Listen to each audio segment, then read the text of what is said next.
আসসালামু আলাইকুম। আমাদের আজকের আলোচনা বিষয় শিশুদের মোবাইল ফোন। বর্তমানে মোবাইল ফোন শিশুদের নিত্য সঙ্গী হয়ে উঠেছে।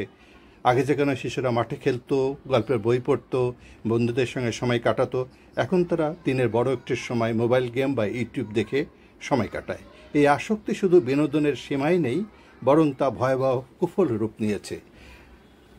স্কুলের শিক্ষকরা সাধারণত জানান তার স্কুলে যেসব ছেলেরা বা মেয়েরা স্কুলে খারাপ ফল করে তারা প্রতিদিন গভীর রাত পর্যন্ত গেম খেলে। আর অনেক অভিভাবক জানান যে তার মেয়েটি বা ছেলেটি মোবাইলে কার্টুন চালিয়ে না দিলে খেতে চাইতো না বা খেতে চায় না।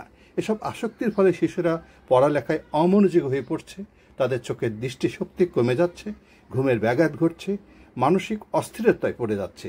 অনেক সময় তারা একাকিত্বতা ভুগে এবং সামাজিকভাবে আলাদা হয়ে পড়ে।